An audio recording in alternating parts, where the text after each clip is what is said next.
নমস্কাৰ জোনাক এডুকেশ্যনলৈ আপোনালোক সকলোকে স্বাগতম জনালো আসাম ডাইৰেক্ট ৰিক্ৰুটমেণ্টৰ সিলেবাছ সোশিয়েল সায়েন্সৰ আৰ্হিত প্ৰস্তুত কৰা এয়া পঞ্চম ভিডিঅ' এই অধ্যায়ত ক্লাছ 8ৰ ইতিহাসৰ কমপ্লিট বিষয়বস্তুৰে ভিডিঅ'টো সন্নিৱিষ্ট কৰিছো যদিহে আপোনালোকে জোনাক এডুকেশ্যনৰ আগৰ সেই ভিডিঅ'সমূহ চোৱা নাই তেন্তে ভিডিঅ'টো ডেছক্ৰিপশ্যনৰ পৰা সেই খণ্ডসমূহ চাব পাৰিব আহকচোন আজি প্ৰশ্নসমূহ আলোচনা কৰোঁ কুৱেশ্যন নম্বৰ 1 কোন ৰাজ্যত কুমাৰ ভাস্কৰ বৰ্মা সংস্কৃত আৰু পুৰাতন অধ্যয়ন বিশ্ববিদ্যালয় অৱস্থিত এই প্ৰশ্নটিৰ শুদ্ধ উত্তৰ হ'ব অপশ্যন নম্বৰ এ অসমত আছে কুমাৰ ভাস্কৰ বৰ্মা সংস্কৃত আৰু পুৰাতন অধ্যয়ন বিশ্ববিদ্যালয় আৰু এই বিশ্ববিদ্যালয়ত থকা জিলাখন হৈছে নলবাৰী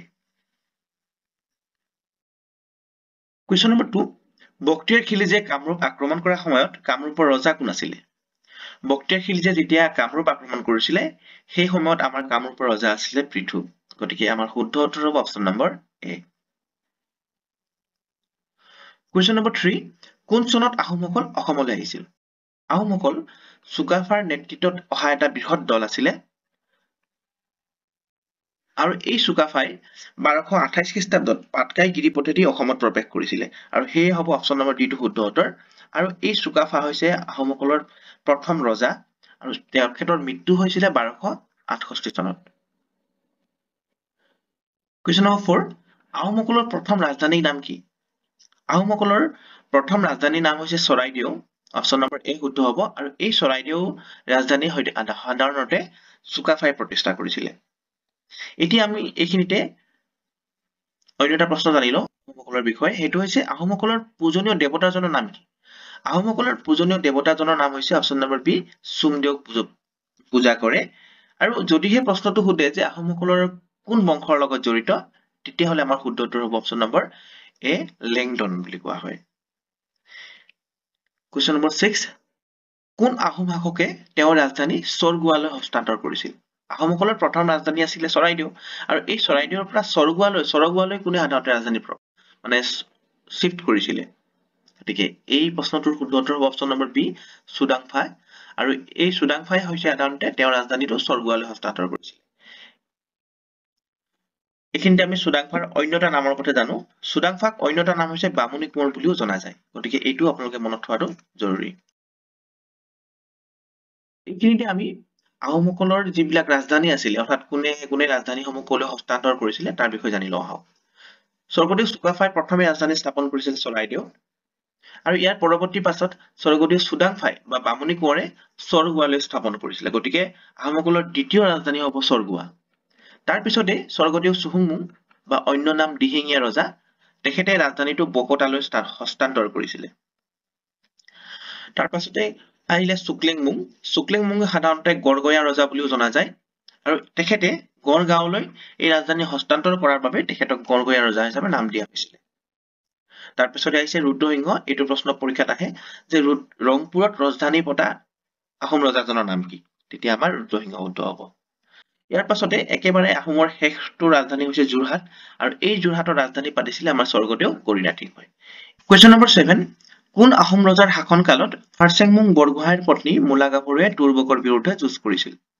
এই প্ৰশ্নটোত কেইবাটাও উত্তৰ সোমাই আছে যেনে পত্নী মূলা গাভৰুৰ স্বামীৰ নাম কি স্বামীৰ নাম হৈছে ফাৰচেংমুং বুঢ়াগোহাঁই আকৌ মূলা গাভৰুৱে কাৰ বিৰুদ্ধে যুঁজ কৰিছিল এইটো কেতিয়াবা আহে এইটো হ'ব তুৰ্বকৰ বিৰুদ্ধে এতিয়া আমি মেইন প্ৰশ্নলৈ আহোঁ মূলা গাভৰুৱে সাধাৰণতে যেতিয়া তুৰ্বকৰ বিৰুদ্ধে যুঁজ কৰিছিলে সেই সময়ত আহোমৰ স্বৰ্গদেউ আছিলে চুহুংমুং গতিকে অপশ্যন বি টো আমাৰ শুদ্ধ হ'ব এতিয়া এই চুহুংমুঙক সাধাৰণতে দিহিঙীয়া ৰজা বুলিও জনা যায় গতিকে চুহুংমুঙৰ অন্য এটা নাম কি বুলি ক'লে আমি দিহিঙীয়া ৰজা বুলি ক'ব পাৰিম চুহুংমুঙৰ বিষয়ে অন্য এটা প্ৰশ্ন উত্থাপন হ'ব পাৰে যে প্ৰথম স্বৰ্গনাৰায়ণ উপাধি মানে গ্ৰহণ কৰা ৰজাজনৰ নাম কি আছিলে তেতিয়াও আমাৰ হ'ব চুহুংমুং পৰৱৰ্তী প্ৰশ্ন আহিছো কুৱেশ্যন নম্বৰ 8 কোন আহোম ৰজাই বৰপাত্ৰ গোহাঁই আৰু শদিয়া খোৱা গোহাঁই পদৰ সৃষ্টি কৰিছিল এতিয়া বৰপাত্ৰ গোহাঁই আৰু শদিয়া খোৱা গোহাঁই সাধাৰণতে বৰপাত্ৰ গোহাঁই মেইন পদবী হয় শদিয়া খোৱা গোহাঁই হৈছে সাধাৰণতে চুতীয়া ৰাজ্যসমূহ চাবৰ কাৰণে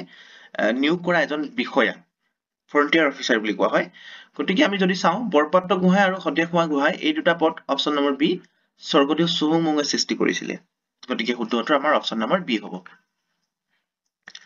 পৰৱৰ্তী প্ৰশ্ন লাগিছো কুৱেশ্যন নম্বৰ 9 শদিয়া খোৱা গোহাঁই কোন ৰাজ্য শাসন কৰিবলৈ দায়িত্ব লাভ কৰিছিলে এই প্ৰশ্নসমূহৰ ভিতৰত শুদ্ধ উত্তৰ অপশ্যন নম্বৰ এ হ'ব চুতীয়া ৰাজ্য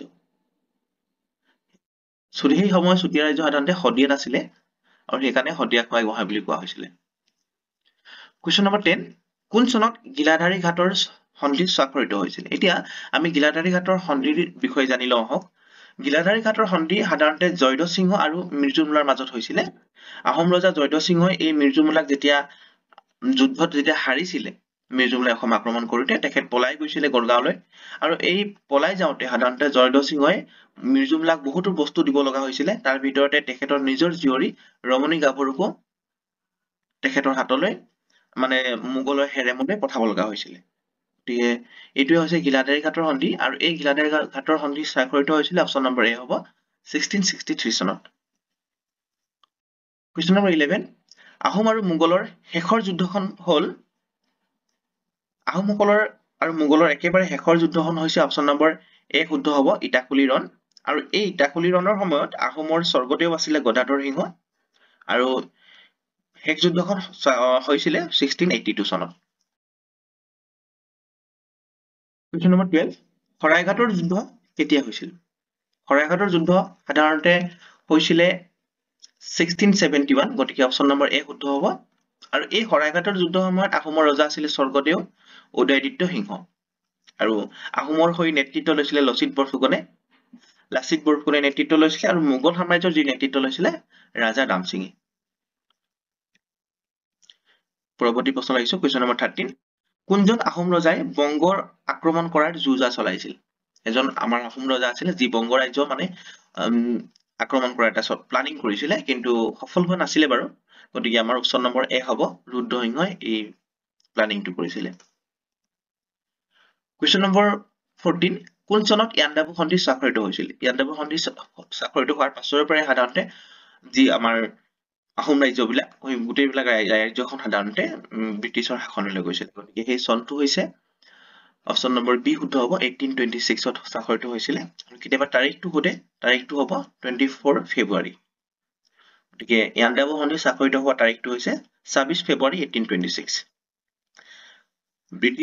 ব্ৰিটিছৰ সেই সময়ত নেতৃত্ব লৈছিলে কেম্পবেল, আৰু ব্ৰহ্মদেশৰ ৰজা মহামিনলাই কিয় তিনি এই সাধাৰণতে স্বাক্ষৰিতত অংশ লৈছিল। কুৱেশ্যন নম্বৰ 15, প্ৰাচীন কমতা ৰাজ্য কোনে প্ৰতিষ্ঠা কৰিছিল? প্ৰাচীন যি কমতা ৰাজ্য আছিলে সেই কমতা ৰাজ্যখন প্ৰতিষ্ঠা কৰা ৰজাজন হৈছে অপশ্যন নম্বৰ এ সন্ধ্যা। আৰু এই সন্ধ্যাই সাধাৰণতে কমতা ৰাজ্যত ত্ৰয়োদশ শতিকাত পাল বংশৰ পাতনৰ পাছতে পুৰণি কামৰূপৰ ৰাজ্যৰ পশ্চিম অংশত গঠিত হৈছিলে। কমতা ৰাজ্যখন সাধাৰণতে কামৰূপ ৰাজ্যৰ পশ্চিম অংশত গঠিত এখন ৰাজ্য। কুৱেশ্যন নম্বৰ 16, কমতা ৰাজ্যৰ শেষৰ ৰজাজনৰ নাম কি? এই প্ৰশ্নটোৰ শুদ্ধ উত্তৰ হ'ব অপশ্যন নম্বৰ সমূহৰ ভিতৰত ডিটো শুদ্ধ হ'ব, নীলাম্বৰ হৈছে কমতা ৰাজ্যসমূহৰ শেষৰজন ৰজা।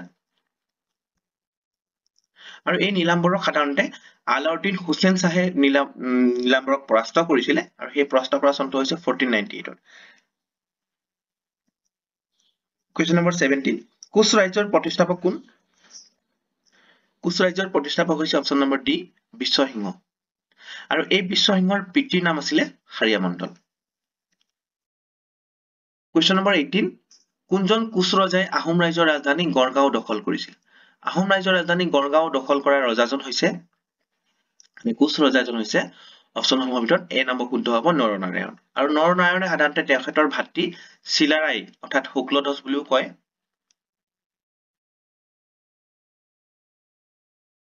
আৰু শুক্লধ্বজৰ সহযোগতে সাধাৰণতে আহোম ৰাজ্য দখল কৰিছিলে। কুৱেশ্যন নম্বৰ 19, তলৰ কোন কোচ ৰজাৰ ৰাজত্ব কালত ব্ৰিটিছ ভ্ৰমণকাৰী ৰাল্ফ ফিটছে কোচ ৰাজ্য ভ্ৰমণ কৰিছিল? এই প্ৰশ্নটোৰ শুদ্ধ উত্তৰ অপশ্যন নম্বৰ এ হ'ব নৰনাৰায়ণ। কুৱেশ্যন নম্বৰ 20, তলৰ কোন ৰজাই গোহাঁই কমল আলি নিৰ্মাণ কৰিছিল? গোহাঁই কমল আলি নিৰ্মাণ কৰা ৰজাজন হৈছে অপশ্যন নম্বৰ ডি নৰনাৰায়ণ।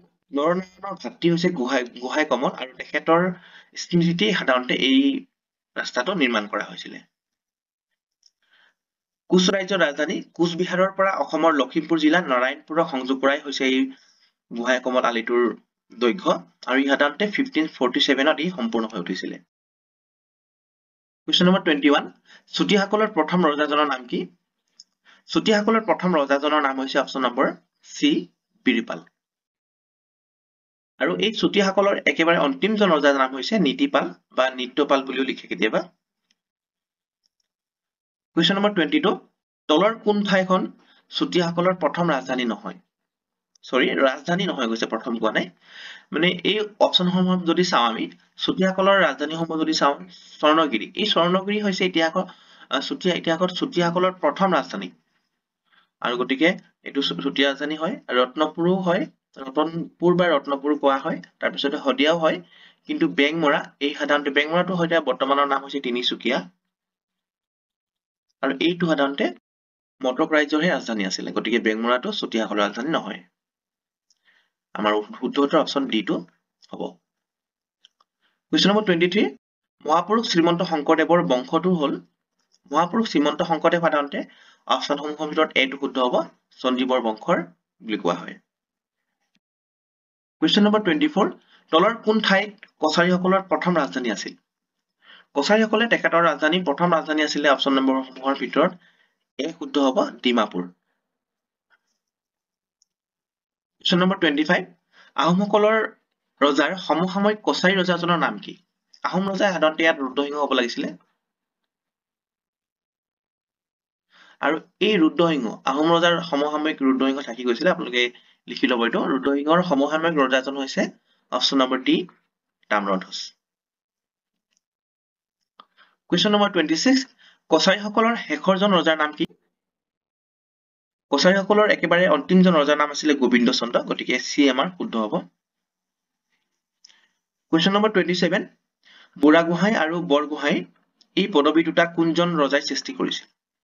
এতিয়া এই বুঢ়াগোহাঁই আৰু বৰগোহাঁই এই পদবী দুটা লৈ সাধাৰণতে চুকাফা আমাৰ পাটকাই গিৰিপথেদি অসমত প্ৰৱেশ কৰিছিল। গতিকে এই বুঢ়াগোহাঁই আৰু বৰগোহাঁই পূৰ্বতেই সৃষ্টি কৰা, অৰ্থাৎ চুকাফাই সৃষ্টি কৰা পদবী হয়। গতিকে আমাৰ চি আমাৰ অপশ্যনটো শুদ্ধ হ'ব। কুৱেশ্যন নম্বৰ 28, কোন আহোম ৰজাই পাইক প্ৰথা প্ৰৱৰ্তন কৰিছিলে? পাইক প্ৰথা সাধাৰণতে আহোম ৰজাৰ এজন উল্লেখযোগ্য বিষয়া মোমাই তামুলী বৰবৰুৱাই সাধাৰণতে এই পাইক প্ৰথাটো প্ৰৱৰ্তন কৰিছিলে। আৰু এই মোমাই তামুলী বৰবৰুৱা আছিলে অপশ্যন চি, প্ৰতাপ সিংহৰ ৰাজসভাৰ এজন বিষয়ববীয়া। গতিকে আমাৰ অপশ্যন চি টো শুদ্ধ হ'ব। কুৱেশ্যন নম্বৰ 29, আহোম যুগৰ শাসন প্ৰণালী পচা প্ৰথা হ'ল এক প্ৰকাৰৰ। প্ৰচা প্ৰথা সুধিছে যে প্ৰচা প্ৰথা কি হয়? অপশ্যনসমূহৰ ভিতৰত কৰ হয় নে, সুৰক্ষা হয় নে, পদবী হয়? এই অপশ্যনসমূহৰ ভিতৰত বি টো শুদ্ধ হ'ব। কিয়নো এই প্ৰচাৰ প্ৰথাসমূহৰ ভিতৰত সাধাৰণতে অসমৰ যি আহোম ৰাজ্যৰ যি মানে সাধাৰণতে বাহিৰা, অৰ্থাৎ কিনাৰত থকা, একেবাৰে চুকত থকা ৰাজ্যসমূহ আছিলে বা পাহাৰীয়া অঞ্চলৰ প্ৰজাসমূহ আছিলে, এই প্ৰজাসমূহক মানে সুৰক্ষা দিয়া এটা ব্যৱস্থা আছিলে। বাহিৰা ৰাজ্য বা বাহিৰা শত্ৰুৱে আক্ৰমণ কৰাৰ পৰা সুৰক্ষা দিয়াই আছিলে প্ৰচা প্ৰথাৰ মুখ্য উদ্দেশ্য। কুৱেশ্যন নম্বৰ 30, দখনা অসমৰ কোন জনজাতিৰ এক উল্লেখযোগ্য বস্ত্ৰ?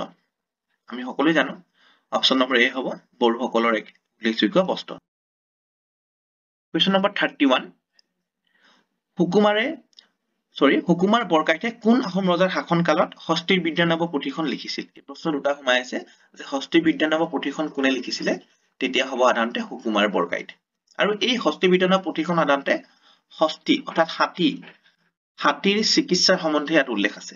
গতিকে হাতীৰ চিকিৎসাৰ সম্বন্ধে উল্লেখ থকা পুথিখনো সাধাৰণতে হস্তি বিদ্যানৱ হ'ব।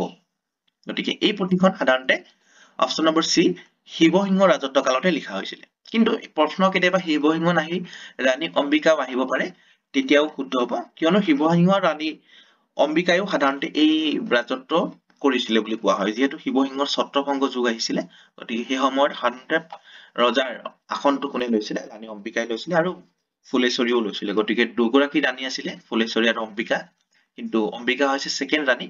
গতিকে তেখেতেই মানে এই হস্তি বিদ্যানৱ পুথিখন লিখিবলৈ অৰ্ডাৰ দিছিলে। কুৱেশ্যন নম্বৰ 32, ৰামনাৰায়ণ চক্ৰৱৰ্তীয়ে কোন আহোম ৰজাৰ পৃষ্ঠপোষকতা লাভ কৰিছিলে? মানে ৰামনাৰায়ণ চক্ৰৱৰ্তীৰ কণ্টেম্পৰেৰী কোনজন ৰজা আছিলে? সেই সময়ৰ ৰজা আছিলে অপশ্যনসমূহৰ ভিতৰত এইটো শুদ্ধ হ'ব, ৰুদ্ৰসিংহ। কুৱেশ্যন নম্বৰ 33, তলৰ কোনখন গ্ৰন্থ ভট্টদেৱে লিখিছিল? অৰ্থাৎ কোন গ্ৰন্থখন ভট্টদেৱে লিখিছিলে? ভট্টদেৱে কথা ভাগৱত লিখিছিলে, কথা গীতাও লিখিছিলে, কিন্তু কথা ৰামায়ণ নহয়। গতিকে অপশ্যন আমাৰ ডি টো শুদ্ধ হ'ব। ভট্টদেৱৰ দুখন উল্লেখযোগ্য গ্ৰন্থ হৈছে কথা ভাগৱত আৰু কথা গীতা। এই দুটা আপোনালোকে মনত থৈ দিব, পৰীক্ষাত প্ৰায় আহে। কুৱেশ্যন নম্বৰ 34 কবিৰ দাসে ৰচনা কৰা কবিতাসমূহক কি নামেৰে জনা যায় কবিৰ দাসে যিবিলাক সাধাৰণতে উপদেশমূলক কবিতা লিখিছিলে সেইবিলাকক সাধাৰণতে অপশ্যন নম্বৰ এ দোহা বুলি জনা যায় কুৱেশ্যন নম্বৰ 35 ৰামচৰিত মানস এই পুথিখনৰ ৰচক কোন ৰামচৰিত মানস পুথিখনৰ ৰচক হৈছে তুলসী দাস নে কবিৰ দাস নে মাধৱ কুণ্ডলী নে ৰুদ্ৰ কুণ্ডলী গতিকে অপশ্যনসমূহৰ ভিতৰত আমাৰ এ শুদ্ধ হ'ব Tulsi Das question number 36 Vasco da Gama কোন চনত ভাৰতত প্ৰৱেশ কৰিছিল ভাস্কো দা গামা সাধাৰণতে প্ৰথমে আহি ভাৰতত সাধাৰণতে কালিকট বন্দৰত আহি উপস্থিত হৈছিলেহি আৰু এই ভাস্কো দা গামা সাধাৰণতে এজন পৰ্তুগীজ লোক সেইকাৰণে কোৱা হয় যে ভাৰতলৈ অহা প্ৰথম বহিৰাগত হৈছে পৰ্তুগীজ আৰু এই ভাস্কো দা গামাই অপশ্যন নম্বৰ বি 1498 ত সাধাৰণতে ভাৰতত প্ৰৱেশ কৰিছিলে কুৱেশ্যন নম্বৰ 37 পলাচী যুদ্ধ কোন চনত হৈছিলে পলাচী যুদ্ধৰ বিষয়ে জানি লওঁ আহক পলাচী যুদ্ধ হৈছিল সাধাৰণতে বংগৰ নবাব সিৰাজউদ্দৌলা আৰু ব্ৰিটিছৰ সাধাৰণতে ৰবাৰ্ট ক্লাইভৰ মাজত এই পলাচী যুদ্ধখন হৈছিলে আৰু জয়ীটো ৰবাৰ্ট ক্লাইভে হৈছিলে আৰু সেই চনটো হৈছে option number B 1757 question number 30 কোনে চিৰস্থায়ী ৰাজহ ব্যৱস্থাৰ প্ৰচলন কৰিছিল অৰ্থাৎ আমাক পাৰ্মানেন্ট সেটেলমেন্ট কোনে কৰিছিলে তাৰ কথা কৈছে পাৰ্মানেন্ট সেটেলমেন্ট কৰা ইংৰাজ বিষয়াজন হৈছে কৰ্ণৱালিছ গতিকে আমাৰ অপশ্যন নম্বৰ এ শুদ্ধ হ'ব আৰু এই পাৰ্মানেন্ট সেটেলমেন্ট কৰিছিল সাধাৰণতে 1793 তে সাধাৰণতে পাৰ্মানেন্ট সেটেলমেন্টৰ ব্যৱস্থা কৰিছিল কুৱেশ্যন নম্বৰ 39 কোনে সতীদাহ প্ৰথা বন্ধ কৰিছিল সতীদাহ প্ৰথা বন্ধ কৰা বিষয়াজন হৈছে লৰ্ড উইলিয়াম বেন্টিং গতিকে অপশ্যন চি টো আমাৰ শুদ্ধ হ'ব আৰু এই লৰ্ড উইলিয়াম বেন্টিঙে সাধাৰণতে ৰজা ৰামমোহন ৰায়ৰ সহযোগতহে এই সতীদাহ প্ৰথাটো শেষ কৰিছিল বা বন্ধ কৰিছিল কুৱেশ্যন নম্বৰ 40 ব্ৰহ্ম সমাজ বা ব্ৰহ্ম সভা কোন চনত স্থাপন কৰা হৈছিল ব্ৰহ্ম সভা সাধাৰণতে 1828 অৰ্থাৎ অপশ্যন নম্বৰ এ টো আমাৰ শুদ্ধ হ'ব 1828 ত স্থাপন কৰিছিলে আৰু তেখেত হৈছে ৰাজা ৰামমোহন ৰায় কুৱেশ্যন নম্বৰ 41 আৰ্য সমাজৰ প্ৰতিষ্ঠাপক কোন আৰ্য সমাজৰ প্ৰতিষ্ঠাপক হৈছে দয়ানন্দ সৰস্বতী গতিকে এ টো শুদ্ধ হ'ব আৰু আৰ্য সমাজ সাধাৰণতে 1875 তে স্থাপন কৰা এক উল্লেখযোগ্য সমাজ কুৱেশ্যন নম্বৰ 42 ৰামকৃষ্ণ মিছনৰ প্ৰতিষ্ঠাপক কোন এটা আমি ৰামকৃষ্ণ মিছন সাধাৰণতে 1897 তে স্থাপন হৈছিলে প্ৰতিষ্ঠা কৰা হৈছিলে আৰু এই ৰামকৃষ্ণ মিছন সাধাৰণতে অপশ্যন নম্বৰ ডি স্বামী বিবেকানন্দই এই ৰামকৃষ্ণ মিছন প্ৰতিষ্ঠা কৰিছিল এতিয়া আমি স্বামী বিবেকানন্দৰ বিষয়ে অন্য এটা কথা জানি লওঁ যে প্ৰতি বছৰে 12 জানুৱাৰীটো সাধাৰণতে এই স্বামী বিবেকানন্দৰ জন্মদিনৰ কাৰণে ৰাষ্ট্ৰীয় যুৱ দিৱস হিচাপে উদযাপন কৰা হয় গতিকে এটা ইম্পৰ্টেন্ট কোৱেশ্যন হয় যে কোন তাৰিখে ৰাষ্ট্ৰীয় যুৱ দিৱস নেশ্যনেল ইয়ুথ ডে উদযাপন কৰা হয় হ'ব 12 জানুৱাৰী কুৱেশ্যন নম্বৰ 43 মানে কেইবাৰ অসম আক্ৰমণ কৰিছিলে মানে প্ৰথমবাৰ 1817 চনত অসম আক্ৰমণ কৰিছিলে তাৰ পিছতে 1819 আৰু তাৰ পিছতে 1821 গতিকে আমাৰ শুদ্ধ উত্তৰটো হ'ব অপশ্যন নম্বৰ এ তিনিবাৰ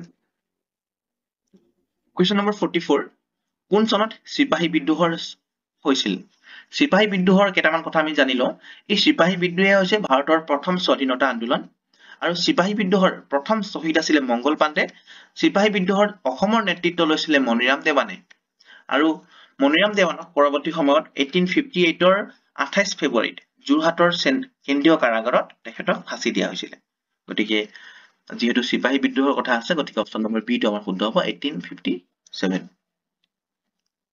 কুৱেশ্যন নম্বৰ 45 অসমৰ প্ৰথমটো কৃষক বিদ্ৰোহ ফুলগুৰি ধাবা কোন চনত সংঘটিত হৈছিল ফুলগুৰি ধাবা হৈছে অসমৰ প্ৰথমটো কৃষক বিদ্ৰোহ আৰু সেই কৃষক বিদ্ৰোহটো অপশ্যন নম্বৰ এ 1861 ত সংঘটিত হৈছিল আৰু কেইটামান কথা জানি লওঁ যে সেইটো হৈছে পথৰুৱা ঘাটৰ ৰণ তাৰ পিছত আছে ৰঙিয়া কৃষক বিদ্ৰোহ এই দুইটা মানে কৃষক বিদ্ৰোহে হৈছে এই দুটা চন হৈছে 1894 তে এই পথৰুৱা ঘাটৰ ৰণ আৰু কৃষক বিদ্ৰোহ সংঘটিত হৈছিল পৰৱৰ্তী প্ৰশ্ন আহিছে কুৱেশ্যন নম্বৰ 46 তলৰ কোনখন চাহ বাগিচা মণিৰাম দেৱানে স্থাপন কৰিছিল মণিৰাম দেৱানে দুখন চাহ বাগিচা স্থাপন কৰিছিলে এখন হৈছে চেলেং আৰু আনখন হৈছে অপশ্যন নম্বৰ এ চিনামৰা কুৱেশ্যন নম্বৰ 47 সতী সাধিনী দিৱসৰ লগত জড়িত থকা বংশটো হৈছে সতিহাদিনী দিৱস প্ৰতি বছৰে অসম চৰকাৰে 21 এপ্ৰিল তাৰিখটো সাধাৰণতে সতিহাদিনী দিৱস হিচাপে উদযাপন কৰা হয় আৰু এই সতিহাদিনী আছিলে নীতিপাল অৰ্থাৎ চুতীয়াসকলৰ শেষৰ ৰজা নীতিপালৰ ৰাণী তেখেত হৈছে চুতীয়া বংশৰ লগত জড়িত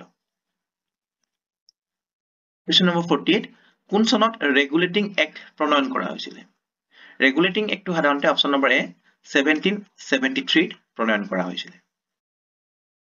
Question number 49 বংগৰ প্ৰথমজন গভৰ্ণৰ জেনেৰেল কোন আছিল বংগৰ প্ৰথমজন গভৰ্ণৰ জেনেৰেল আছিল অপচন নম্বৰসমূহৰ ভিতৰত বিটো শুদ্ধ হ'ব ৱাৰেন হেষ্টিংছ আৰু আজিৰ প্ৰশ্নটোৰ শেষৰটো প্ৰশ্ন হৈছে কোনে স্বত্ববিলোপ নীতি উদ্ভাৱন কৰিছিল স্বত্ববিলোপ নীতিটো উদ্ভাৱন কৰিছিলে সাধাৰণতে option number D lord Dalhousie এই স্বত্ববিলোপ নীতি উদ্ভাৱন কৰিছিলে কিন্তু পৰৱৰ্তী সময়ত লৰ্ড কেনিঙে এই স্বত্ববিলোপ নীতিসমূহ সাধাৰণতে প্ৰত্যাহাৰ কৰিছিলে গতিকে দুটাই মনত থৈ দিব উদ্ভাৱন কৰিছিলে ডেলহাউসি আৰু প্ৰত্যাহাৰ কৰিছিলে লৰ্ড কেনিঙে এইখিনি আছিলে আজিৰ ক্লাস 8ৰ যিবিলাক বাকি থাকি যোৱা ইতিহাসৰ প্ৰশ্ন উত্তৰসমূহ পৰৱৰ্তী সময়ত মই পলিটিকেলৰ 8 9 আৰু 10 একেলগে মিলাই এটা ভিডিও প্ৰস্তুত কৰিম গতিকে ইমান সময়ে আপোনালোকে জোনাক এডুকেশ্যন চাই থকাৰ বাবে আপোনালোকলৈ ধন্যবাদ জনাই আজিৰ ভিডিওটো এতে সমাপ্ত কৰিছো